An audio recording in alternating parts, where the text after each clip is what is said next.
تو اسلام آباد میں ایک ایسی ملاقات ہوئی ہے جو شاید اس پورے خطے کی تقدیر بدل دے۔ یہ صرف پاکستان اور ایران کے درمیان ایک عام بات چیت نہیں تھی، بلکہ یہ امریکہ کے ساتھ چلنے والی سفارتی شطرنج کی ایک بہت ہی پیچیدہ چال ہے۔ تو چلیں ذرا آپ گہرائی میں جا کر دیکھتے ہیں کہ اس بند کمرے کی ملاقات کے عالمی سطح پر کیا اثرات ہو سکتے ہیں۔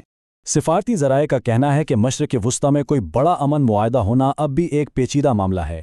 اب یہ صرف ایک جملہ نہیں ہے، یہ اصل میں اشارہ ہے اس ملاقات کے پیچھے چھپی گہری تاریخی دشمنیاں، الگ الگ مفادات اور بڑی طاقتوں کے دباؤ کی طرف۔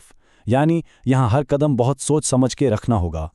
اچھا، تو اس پوری صورتحال کو سمجھنے کے لیے ہم ان نکات پر بات کریں گے۔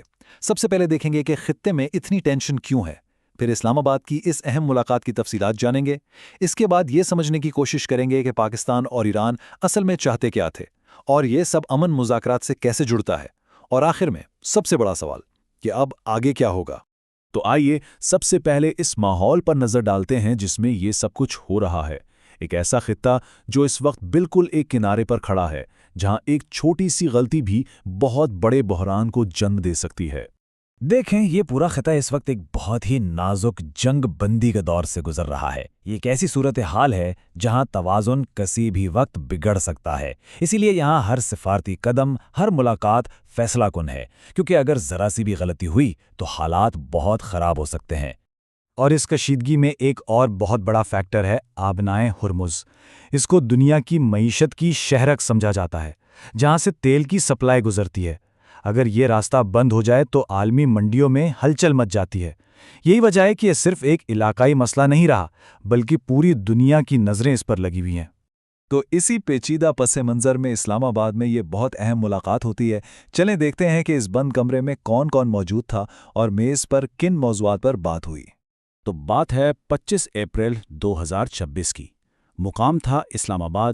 بظاہر تو یہ ایک سفارتی نشست تھی، لیکن اس کا اصل مقصد صرف تعلقات پر بات کرنا نہیں تھا، بلکہ ایک ایسے خطے میں استحکام لانا تھا جو بالکل جنگ کے دہانے پر کھڑا تھا۔ اور اس ملاقات کی سنجیدگی کا اندازہ اس میں شامل لوگوں سے لگایا جا سکتا ہے۔ یہ کوئی معمولی وفد نہیں تھا۔ ایک طرف ایران کے وزیر خارجہ تھے، تو دوسری طرف پاکستان کے آرمی چیف، قومی سلامتی کے مشیر اور وزیر داخلہ۔ یعنی جب اتنے بڑے نام ایک میز پر ہوں تو آپ سمجھ سکتے ہیں کہ معاملہ واقعی بہت اہم ہے۔ سرکاری طور پر تو ایجنڈے میں دو طرفہ تعلقات، سیکیورٹی اور دفاع جیسے موضوعات تھے، لیکن اصل بات ان لفظوں کے پیچھے چھپی ہوتی ہے۔ یہ کوئی معمولی بات چیت نہیں تھی، بلکہ اس کا مقصد مشترکہ خطرات سے نمٹنا اور خطے میں طاقت کے توازن کو برقرار رکھنا تھا۔ تو پھر سوال یہ پیدا ہوتا ہے کہ آخر دونوں ممالک اس ملاقات سے حاصل کیا کرنا چاہتے تھے؟ ان کے اپنے اپنے اسٹریٹیجک مقاصد کیا تھے؟ آئیے اس کو سمجھنے کی کوشش کرتے ہیں۔ یہاں اگر آپ دیکھیں تو دونوں کے مقاصد ایک دوسرے سے جڑے ہوئے ہیں۔ ایران پر علاقائی دباؤ تھا اور وہ پاکستان کی امن تجاویز کا جواب دے کر سفارتکاری کا راستہ کھلا رکھنا چاہتا تھا۔ دوسری طرف پاکستان کے لیے یہ ایک موقع تھا کہ وہ خطے میں ایک اہم ثالث کے طور پر اپنا کردار مضبوط کرے اور اپنے سیکیورٹی خدشات کو بھی حل کرے۔ ٹھیک ہے، اب ذرا زوم آؤٹ کرتے ہیں اور اس ملاقات کو ایک بڑی تصویر میں رکھ کر دیکھتے ہیں، کیونکہ یہ کوئی الگ تھلگ واقعہ نہیں تھا، بلکہ ایک بڑی سفارتی بساط کا حصہ تھا جس کے تانے بانے واشنگٹن تک جاتے ہیں۔ یہاں سفارتی چالیں ایک ترتیب سے چلی گئیں۔ پہلے پاکستان نے امن کی پیشکش کی اور گیند ایران کے کورٹ میں ڈال دی، پھر ایران نے اسلام آباد آ کر اس کا جواب دیا، اور سب سے اہم بات، اس کے فوراً بعد امریکہ کا ایک وفد بھی اسلام آباد پہنچ رہا تھا، جس سے صاف ظاہر ہوتا ہے کہ یہ سب ایک مربوط کوشش تھی۔ اس ساری کہانی میں سب سے اہم پہلو ٹائمنگ کا ہے۔ پاکستان اور ایران کے درمیان یہ ملاقات ایک طرح سے امریکی وفد کے لیے سٹیج تیار کر رہی تھی، جس میں سٹیو وٹکوف اور جیرڈ کشنر جیسے بڑے نام شامل تھے۔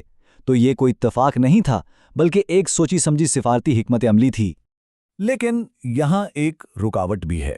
امریکی کوششوں کے باوجود ایران کی طرف سے یہی اشارے مل رہے ہیں کہ وہ اس مرحلے پر براہ راست مذاکرات کے لیے تیار نہیں۔